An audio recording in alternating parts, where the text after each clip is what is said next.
basketball isn't easy. All my life, I've been striving to make myself better.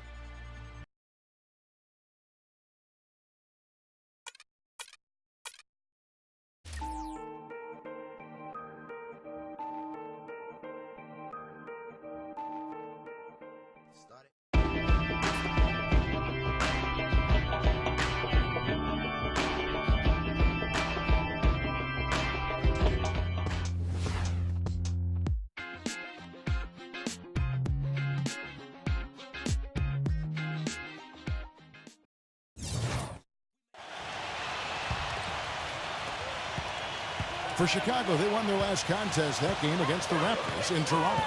And it was the role players in that game, Kevin, that really led the charge. You know, the guys who normally don't score a lot, they came in and really contributed. A total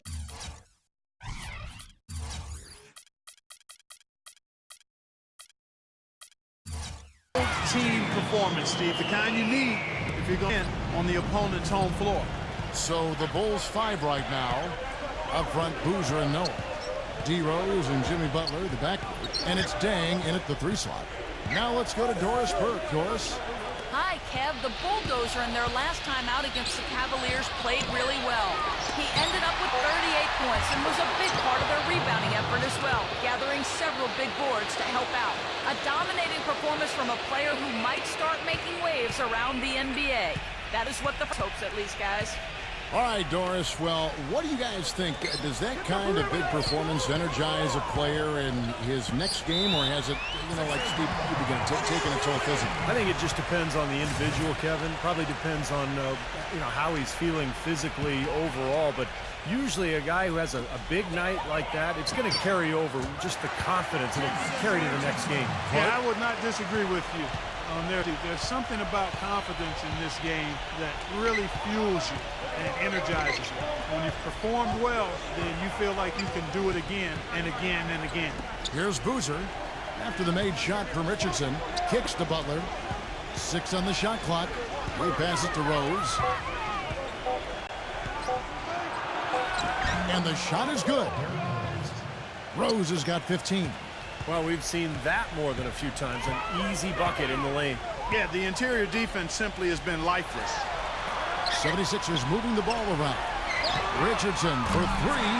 Another 3 for Philadelphia. He's on a nice pace now from the three-point line. 1 in the first quarter and now 2 coming here in the second. Outside Rose. Pass to Butler. Butler off a pick from down. Butler with the ball. Now defended by Richardson. They grab their own miss. Noah. Some solid defense there from Noel. So the 76ers, their last game, a loss to the Cavaliers in Cleveland. And if you look at the offensive rebounding totals from that game, this team was at a severe disadvantage. And you can't expect to win the game when you're only getting 1 attempt every time down the floor. Yeah, exactly. You got to get some extra possessions, and clearly they were inferior in that area of the game. And you were right on top of it, Steve. For a little guy, that's pretty observant that rebounding would be a stat that you would be able to lock into. Now here's Butler. He picked up 15 points in their last win against Toronto. Rose passes to Butler. Back to Rose.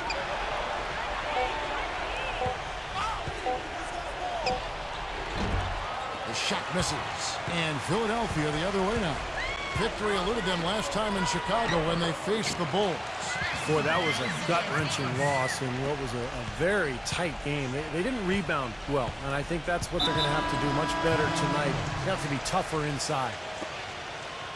Well, this group of shooting guards has given us a little bit of something extra lately, including excellent rebounding, so you can see those.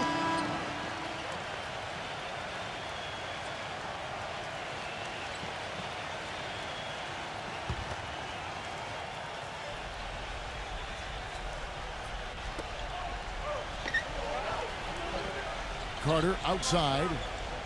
He kicks it to Diaw.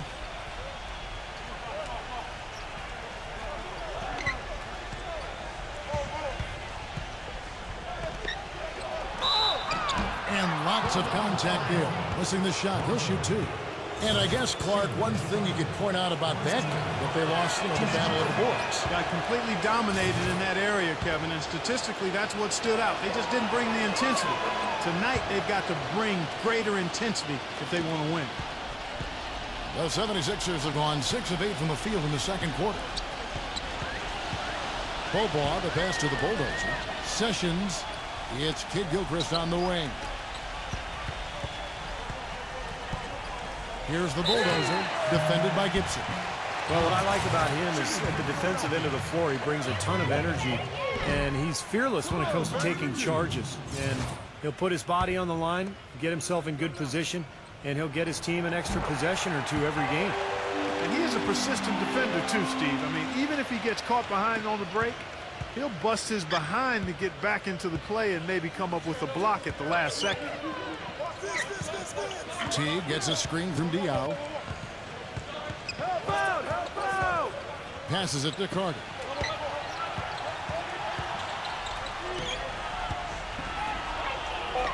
He feeds it to Diaw. That's good. Diaw's got 7 now in this quarter.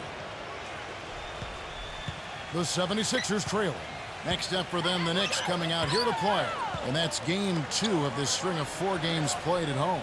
Yeah, some good matchups. And that New York Knicks game is one I'll have an eye on. Oh, he's going to keep banging those home if you give him that much space.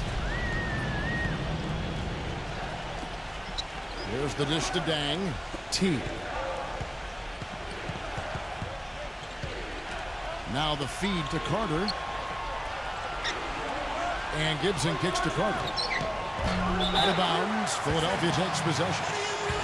A chance here, Kevin, to take a look at the 76ers and how they rank in the NBA right now. First in rebounding, 8th in field goal percentage. And they are in the top third of the league in assists.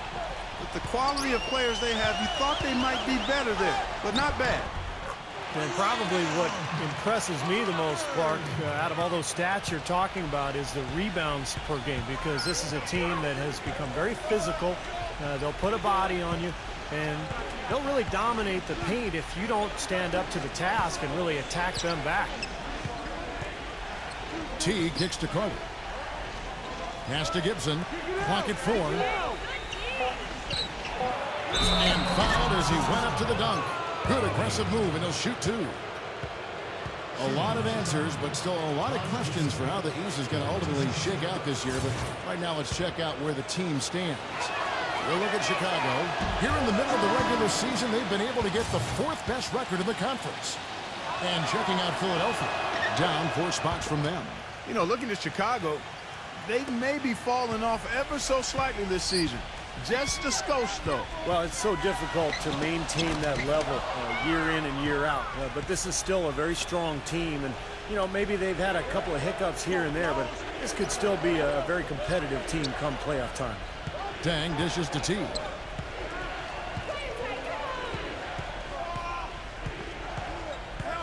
Back to Dang. Right side Dang. From 16 feet away, he cans it. Whatever their plan was defensively that time, it didn't work. Not if it results in that shot. Thomas kicks to Bobois. The pass to the bulldozer. Thomas. Good ball movement here by the 76ers. And it's going to be out of bounds. The Bulls will take it. Moment to see how the schedule is looking for Philadelphia. Next up for them, the Knicks coming out here to play. That'll be the second of 4 games at home for them. Boy, that's a game the Heat would really like to take. Outside Teague.